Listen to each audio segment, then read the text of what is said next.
কখনো এইভাবে ঘটনা ঘটেনি। এই এটা হচ্ছে প্রথম দেখলাম যে এইভাবে একটা বিপদ খুব বাজে অবস্থাভাবে মেরেছে। চিনতে পারবো কী করে, তার মাথাটা নেই, তাহলে চিনতে পারবো করে। আমরা দেখলাম যে মাথাটা এখানে নেই, হ্যাঁ, মাথাটা অন্য কোনো জায়গায় ফেলেছে, কি কোথায় কী করেছে সেটাও নাহলে চিনতে পারতাম যে আমাদের এলাকাবাসী কখনো আশপাশে পাশে গ্রামে বা আমাদের গ্রামের লোকজনকে এটা দেখতাম। একদম নৃশংস হতে প্ল্যানিং করে মেরেছে, কারণ সেইভাবে প্ল্যানিং করে না মারলে হাত পা বেঁধে একজনকে পুড়িয়ে মারাটা সম্ভব নয়। তো ওর জামা কাপড় দিয়ে ওকেই পুড়িয়ে মেরেছে, এভাবেই মারা হয়েছে, হত্যা করা হয়েছে।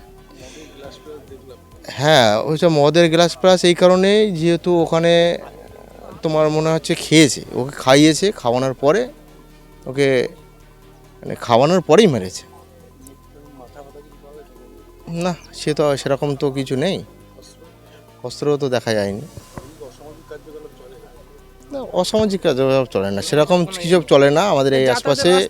খুব সুন্দর, মানে আমরা দুটো গ্রামে খুব সুন্দরভাবেই থাকি, কিন্তু এই প্রথমে এরকম একটা ঘটনা আমাদের মানে এলাকাতে হলো, দুটো গ্রামের মিডিল পজিশনে এরকম একটা ঘটনা ঘটলো। কখনোই এরকম ঘটনা ঘটেনি এইভাবে নির্মমভাবে হত্যা করার জন্য। ঠিক আছে, আমরা চাই যে আমরা শাস্তি হোক, কখনোই আমরা শুনিনি।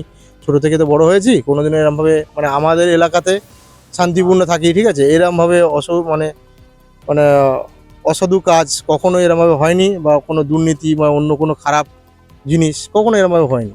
তো এটা আমরা দেখলাম আজকে যে চোখের সামনে, যে এরা কখনোই যেসব জিনিসগুলো দেখেনি সেখানে আমাদের এখানে হচ্ছে। এখন আপনারা কি চাইছেন?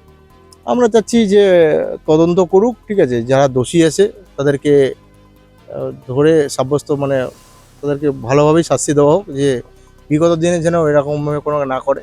কারণ দেখো, আমাদের এলাকার লোক তো সবই শান্তশিষ্ট লোক, কোনোদিনও এইসব কাজে মানে মানে এরম হতে পারে, ঝামেলা অশান্তি হয়, কথা উল্টো পাল্টা এটা বলতে পারে, কিন্তু কখনো এইভাবে নির্মমভাবে হত্যা করবে না। সকালবেলা যখন আসলাম দেখি অনেকটা লোকই আছে, এসে দেখলাম তো লাশটা পড়ে আছে, মাথা নেই, পুরো উলঙ্গ অবস্থায়, পাটাগুলো পোড়া আছে, হাত পা বাঁধা, ওর গেঞ্জি দিয়ে বেঁধেছে, বেঁধে কেরোসিন দিয়ে পুড়িয়েছে, মানে গন্ধ এরকমই লাগলো। হাত পা দুটোই পোড়ানো, পাটা তো পুরো পুড়ে পুরো বেগুনের মতো হয়ে গেছে, আর হাত তো এভাবে বাঁধা ছিল, ওইভাবেই পুড়ে গেছে।